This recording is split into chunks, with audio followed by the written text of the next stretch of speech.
जय हिंद दोस्तों, सारा ने प्यार भरी राम राम। तो अपने जो राजस्थान पुलिस को 2 जुलाई ने एग्जाम हुए थे, आपने इंस्टाग्राम के ऊपर सवाल भेजा था, सर ये सवाल हल कराइयो।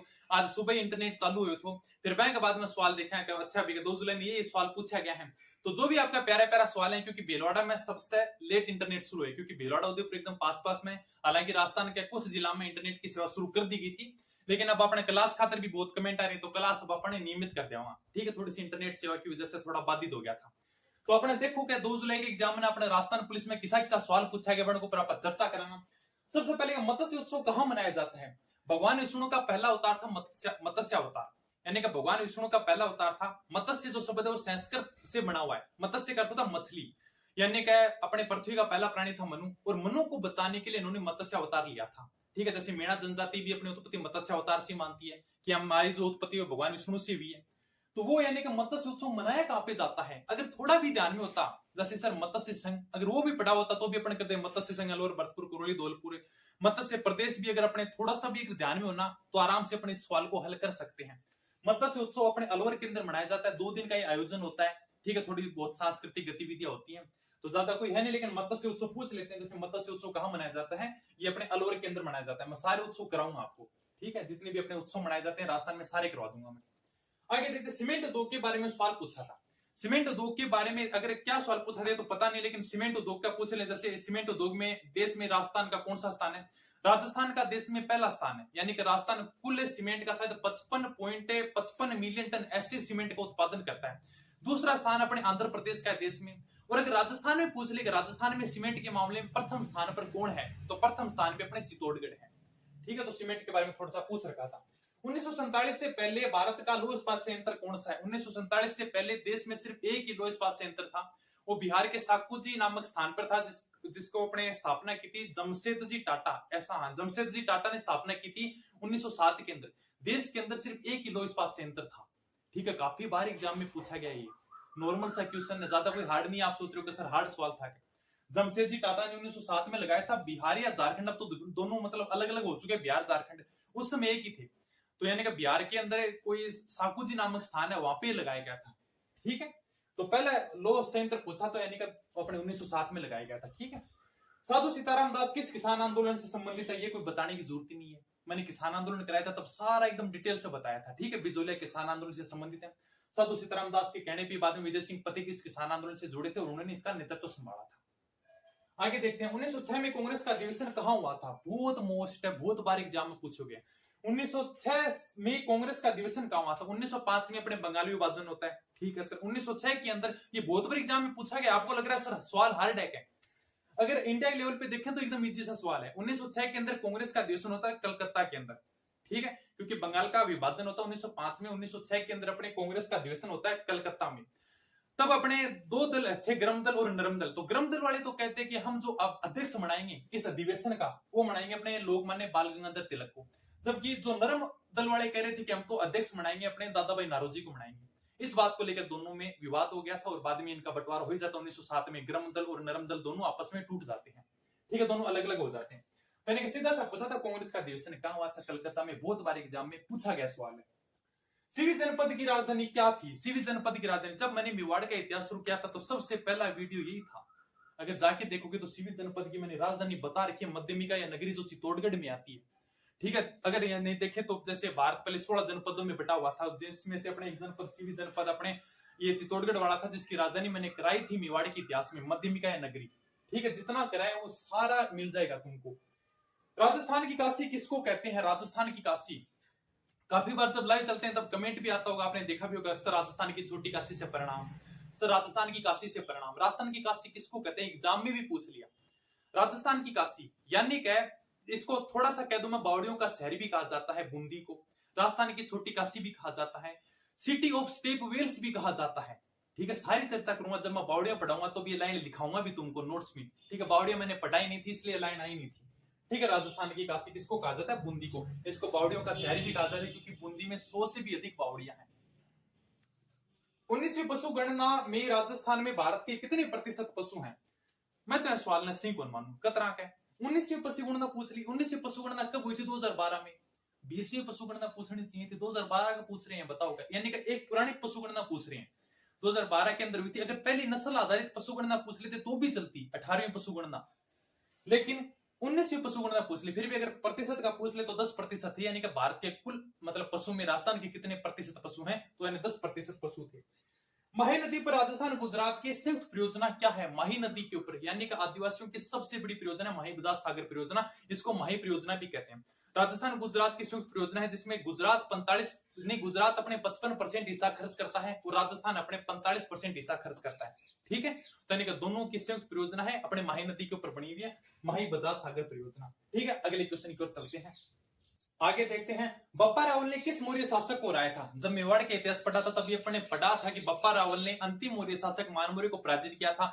हरित ऋषि के आशीर्वाद से इन्होंने चित्तौड़गढ़ के किले पर अधिकार किया था। ठीक है, अंतिम मौर्य शासक था जो अपने चित्तौड़गढ़ का मानमौर्य, इसको पराजित किया था। ये मैंने जब मेवाड़ का इतिहास पढ़ाया था तब अपन ने पढ़ा था इस चीज को। भीनमाल का पुराना नाम क्या है? सबको पता है भीनमाल का पुराना नाम क्या है? श्रीमाल। और शायद ये भी पूछा गया था भीनमाल कहां पे? भीनमाल जालोर में है। भीनमाल का प्राचीन नाम क्या है? श्रीमाल। भारतीय डेयरी संघ की स्थापना कब की गई थी? 1965 में। ये पूछ लेते, राष्ट्रीय डेयरी संघ की पूछ ले, भारतीय डेयरी संघ की पूछ ले। इसकी स्थापना 1965 में की गई थी। किसने की थी? वर्गीज कुरियन ने की थी। आगे देखते हैं, नाबार्ड की स्थापना। अरे भाई बहुत बार एग्जाम में पूछोगे, नाबार्ड की स्थापना बहुत बार, यानी कि कितनी बार कहीं, यानी कि अगर आप पीछे के पेपर उठा के देखो ना तो बहुत बड़े सवाल पूछा, नाबार्ड की स्थापना कब की गई थी। ठीक है, नाबार्ड का देखो अर्थ देखो, यानी कि national bank agriculture rural development, यानी कि शायद हिंदी में पता नहीं, राष्ट्रीय कृषि विपणन बोर्ड ऐसे करके कुछ नाम है। इसकी स्थापना की कब की गई थी? 12 जुलाई 1982 के अंदर की गई थी। इसका मुख्यालय मुंबई के अंदर है। इसका यानी कि लोगो भी बड़ा शानदार है।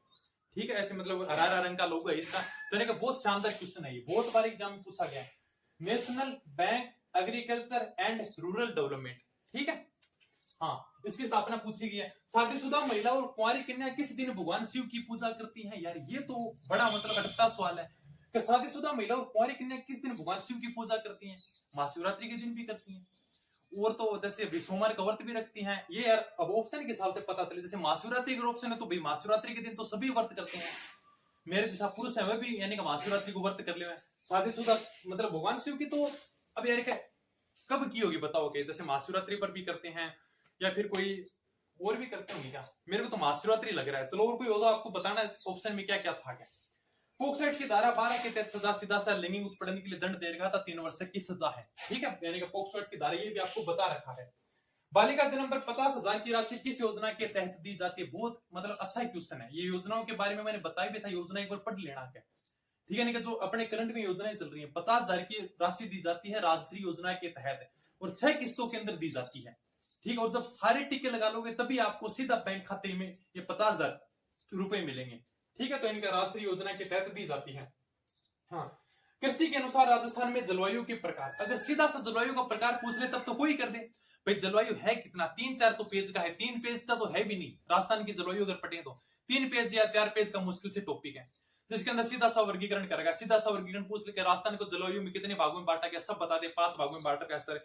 शुष्क है, अर्धशुष्क है, उपाद्र है, आद्र है, अति आद्र है, सबको पता है। फिर जैसे अगर कोपेनर थारनेट का पूछ लेते तो उन्होंने 4 प्रकार के भागों में बांटा है। फिर अगर पूछ रहे कृषि के हिसाब से तो यानी कि अपने 10 भागों में बांटा गया है। ठीक है, सीधा सा पूछ रहे कितने प्रकार का वर्गीकरण किया गया है, कितने भागों में बांटा गया है, तो 10 भागों में बांटा गया। अगर नाम पूछ ले तो भी अपने को याद होनी चाहिए। हाँ, 2000 से पहले जयपुर के किस महल में विधानसभा चलती थी? यानी कि 2000 के जो अपनी विधानसभा चल रही है जो वर्तमान में जयपुर में, इससे पहले अपने जयपुर में कहाँ विधानसभा चलती थी? सीधा सा यानी कि आप अगर सोच के देखोगे कहाँ चल सकती है, कोई जयपुर का राजघराना होगा वहीं चल रही होगी। जयपुर की टाउन हॉल में चलती थी 2000 से पहले। यानी कि जयपुर के किस महल में विधानसभा चलती थी? जयपुर के अपने जो टाउन हॉल है उसके अंदर अपनी विधानसभा चलती थी। अब जैसे विधानसभा ये यार ऑफलाइन बताएं तो ठीक रहता है, चलो ऑनलाइन है। बाकी जैसे मतलब कुछ भाई मंत्री नेता कह भी देते हैं, जैसे अभी विधानसभा है, कुछ सगुन अपसगुन की बातें भी करते रहते हैं कि ठीक नहीं है। जैसे सरकार भी हमेशा 5 साल बाद चेंज हो जाती है। जब भी इस विधानसभा भवन में आए हैं तो काफी सारी बातें चलती रहती हैं। चलो जब कभी वीडियो रिकॉर्ड नहीं होगा तब बताएंगे सारी बातें। ठीक है, तो चलो आगे क्वेश्चन की ओर चलते हैं। आगे देखते हैं, मेहरानगढ़ किले की नींव किसने रखी थी? सबको पता है मेहरानगढ़ किले की नींव राव जोधा ने रखी थी। यानी कि जब अपने आवड़ बावड़ की संधि होती है 1453 ईस्वी के अंदर महाराणा कुंभा और अपने राव जोधा के मध्य, तब राव जोधा सोचता है यार क्या मंडोर तो सुरक्षित नहीं है, यानी मंडोर को छोड़ना पड़ेगा क्या। तब वो जाता है वहां से और चिड़ियाटूप पहाड़ी के ऊपर आ जाता है। तब चिड़ियानाथ जी साधु बैठे हुए थे। चिड़ियानाथ जी को कहता है कि बाबा जी आप यहाँ से रवाना होइए क्या। मैं यहाँ पे दुर्ग बसाऊंगा क्या।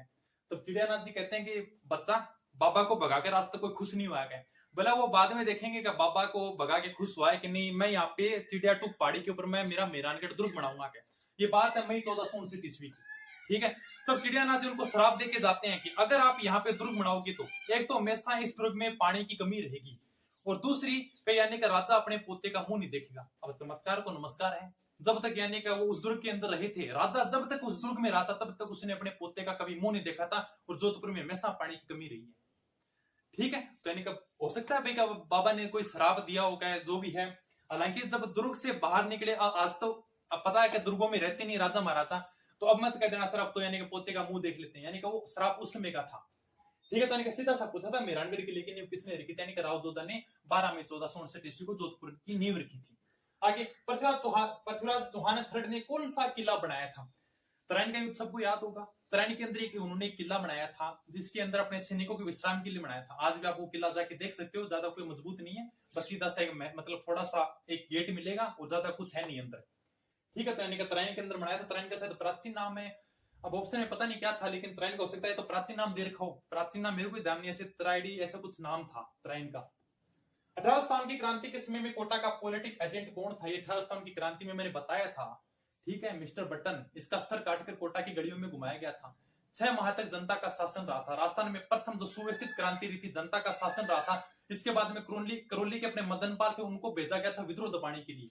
फिर कोटा के महाराव की अपने जो राम सिंह सेकंड थे, उनके जो अपने तोपों की सलामी कम की गई थी, और करौली के शासक की तरफ अपने तोपों की सलामी बढ़ाई गई थी, ठीक है। हाँ, कमरे के ताप पर कौन सी धातु द्रव अवस्था में रहती है। बहुत बार एग्जाम में पूछा गया, बहुत बार है, शायद ये राजस्थान पुलिस 2012-13 में भी आया था कि कमरे के ताप पर कौन सी धातु है वो द्रव अवस्था में रहती है। पारा, सीधा सा है, पारा रहती है। हाँ, राजस्थान राज्य सड़क विकास निगम लिमिटेड की स्थापना कब की गई थी। इसकी स्थापना 1979 में की गई थी। हालांकि इसका नाम तब ये नहीं था, तब इसका नाम था राजस्थान राज्य पुल निर्माण विकास लिमिटेड, ऐसे करके इसका नाम था 1979 में। इसका नाम 2001 में किया गया था राजस्थान राज्य सड़क विकास निगम लिमिटेड। 2001 में इसका नाम किया गया था। ऑप्शन में क्या था, 1979 था यानी 1979 था, या 2001 था। 2001 में तो इसका नाम ये रखा गया था। 1979 में जब इसका नाम था तब राजस्थान राज्य पुल निर्माण विकास लिमिटेड करके था, ठीक है। T20 वर्ल्ड कप 2021 की वजह था। सब आजकल क्रिकेट देखते हो मेरे को छोड़ के, मैंने क्रिकेट देखना छोड़ दिया है। तो सकता आप सबको पता ही होगा T20 क्रिकेट वर्ल्ड कप के जो विजेता हैं अपने ऑस्ट्रेलिया और न्यूजीलैंड के मध्य जो मैच हुआ था, फाइनल मैच है, उसमें ऑस्ट्रेलिया अपने T20 वर्ल्ड कप विजेता रही थी, ठीक है। बनास बेसिन के पास सबसे प्राचीन सभ्यता आहार सभ्यता कह दो, बनास संस्कृति कह दो, एक ही बात है, ठीक है। मध्य प्रदेश से किन जिलों की सीमा नहीं लगती है। अभी उसने ऑप्शन में भी बताया था कि सर ऑप्शन ये थे क्या, मैंने पूछा कि ऑप्शन यही थे, उसने कहा कि सर कंफर्म ऑप्शन यही थे। शायद अपने इंस्टाग्राम के ऊपर भेजा था एक क्वेश्चन, मध्य प्रदेश से किन जिलों की सीमा नहीं लगती है। मध्य प्रदेश के 10 जिलों की सीमा लगती है, सबको पता है। अपने भाई का जैसे बात करें उत्तर प्रदेश से 2 लगती है, फिर नीचे अपने मध्य प्रदेश आता है 10 लगती है, ठीक है। अब ये बात आती है कि भाई का मतलब इसमें जिला कौन सा नहीं है। जैसे ऑप्शन में दे रखा धौलपुर के साथ में लगती है, कोटा के साथ में भी लगती है, बांसवाड़ा के साथ में लगती है, भीलवाड़ा के साथ में लगती है। तो ऑप्शन तो इसके सारे गलत हैं। यानी कि कहना क्या चाहता है कि किन जिलों की सीमा नहीं लगती है। अगर ये पूछता कि किस जिले के साथ में कब से मतलब सबसे कम सीमा लगती है तो सभी कर देते भीलवाड़ा 16 किलोमीटर। लेकिन इसने पूछा क्या कि सीमा नहीं लगती है, किससे नहीं लगती। अरे भाई टच तो सभी को कर रहा है। ऊपर अपने पंजाब लगता है, इधर हरियाणा लगता है, इधर अपने यूपी लगता है, उधर एमपी लगता है, उधर गुजरात लगता है। ऊपर 2 जिले लगते हैं, उधर 7 लगते हैं, उधर 2 लगते हैं, उधर 10 लगते हैं, उधर 6 लगते हैं गुजरात के साथ में। अब बताओ किसके साथ में कहोगे है। यानी कि सीमा तो सभी के साथ में लग रही है। पता नहीं कि या तो ये क्वेश्चन डिलीट होगा, क्योंकि भाई अगर ये पूछता कि किस जिले की सबसे कम लगती है तब तो सब कर देते भीलवाड़ा के साथ में 16 किलोमीटर लगती है। लेकिन किसके साथ में नहीं लगती है, लगती तो सबके साथ में, टच तो थोड़ा वो सबको कर रहा है। ब्लैक पोट्री कहाँ की प्रसिद्ध है, ये भी पूछा था कि ब्लैक पोट्री सबको पता है कोटा की प्रसिद्ध है। उसने कहा सर ऑप्शन में कोटा था ही नहीं है। यानी ऑप्शन उसने मतलब ही कुछ 2 क्वेश्चन थे जो अलग ऑप्शन देके भेजे थे, दोनों जो 3 क्वेश्चन थे इसलिए इनको अलग लिखा है। यानी कि उन्होंने मतलब अलग भेजे थे कि सर ये पूछे गए थे। ब्लैक पोट्री सबको पता है कोटा की प्रसिद्ध है, ब्लू पोट्री जयपुर की प्रसिद्ध है, ठीक है, और कागजी पोट्री अलवर की प्रसिद्ध है। लेकिन ब्लैक पोट्री अगर ऑप्शन में नहीं था तो आपको जो कोटा के पास में एकदम नजदीक जिला लगता है, जैसे मैंने कोटा के पास में नजदीक जिला कौन सा है, कोई भैया हो सकता है कभी जैसे बारा दिया होगा, झालावाड़ दिया होगा, सवाई माधोपुर दिया होगा, कोई तो जिला दिया होगा जो कोटा के पास में लगता होगा, यानी कि वो इसका आंसर हो जाएगा। इसी हिसाब से तो यही होगा क्या। अब ऑप्शन में ब्लैक पोल्ट्री वास्तव में तो कोटा की प्रसिद्ध है। जल सिंचाई करके राजस्थान में लगभग 35% फसल कौन सी बोई जाती है, यानी जल सिंचाई के माध्यम से, यानी कि जल सींचने से राजस्थान में 35% फसल है वो कौन सी बोई जाती है। ऑप्शन देखो, बाजरा। कभी देखा बाजरे में पानी डालते हुए? कभी नहीं होता, राम भरोसे होता है। ठीक है, बाजरा तो ऑप्शन में कटी जाएगा। चना, चना अपने चूरू नागौर में बोया जाता है। कभी देखा है कि अपने इधर पानी लगता हो क्या, चने के अंदर पानी डाल रहे हैं? अभी कभी नहीं। सिर्फ दो ऑप्शन थे, गेहूं और सरसों। दो ही यानी ऐसी जो फसल है जो पानी से बोई जाती है। अब गेहूं और सरसों में से कौन सा करना है? कितना? 35% फसल, लगभग 35% नहीं, शायद 30% फसल वो सरसों उत्पादन होती है। और अगर पूरे भारत का बात करें तो गेहूं 8% है।